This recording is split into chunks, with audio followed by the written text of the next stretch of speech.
Hi everybody, Liz from Liz and Annie here. I'm going to make a short video to show you how to use the weighted assignment feature if you're using Canvas for the first time.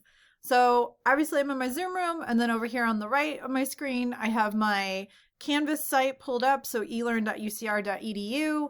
I have my existing published courses that I've already taught or just finished teaching, and then I have my unpublished course that'll be what I'm setting up for winter quarter of 2021. So for this demonstration, I'm actually not going to go into the sandbox that Annie and I have been using for other tutorials. That'll end up being my 161 class when I get that set up for January. I'm instead going to show us something within my 169 seminar class that I just finished for the fall. So I'm going to click on the course card, go into this. First, I'm going to show you my syllabus page. So I'm not going to walk you through my whole syllabus, but I do want to show you what Canvas does, if it'll let me stretch this out enough.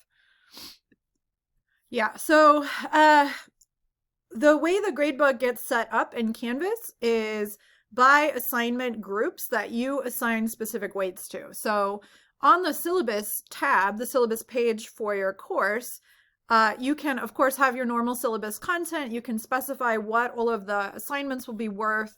And then as you plug that into the assignments tab of Canvas and weight those groups of assignments appropriately for your final grade, this little kind of heuristic will pop up on the syllabus page for students. So they'll be able to refer back to this really quickly instead of scrolling through your syllabus to find the text that specifies what the weighting will be applied to each category or type of assignment. So this is really helpful. And I'm just pointing this out because I set these weights up not in the syllabus page, but actually in the assignments page. Now we're gonna go look at that. I'm gonna scooch this back over because we don't need it.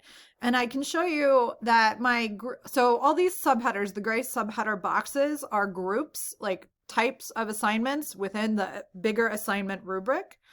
So assignments, the only thing I have here, I could have named this something different. I could have called it like essay or paper, is a larger paper that students did once per quarter. In this class, it's 20% of their final grade. Discussion questions, these they submitted each week that they weren't discussion co-leading. And they also had the option to drop 1 week entirely, just skip it if they were busy or exhausted or something came up or they just didn't get around to it or they didn't get them submitted on time, no problem. So 30% of their total was generating these questions each week. And I have a rule applied here that I can show you by hovering over, and it's to drop the lowest 2 scores. So I covered this in an earlier video with Annie.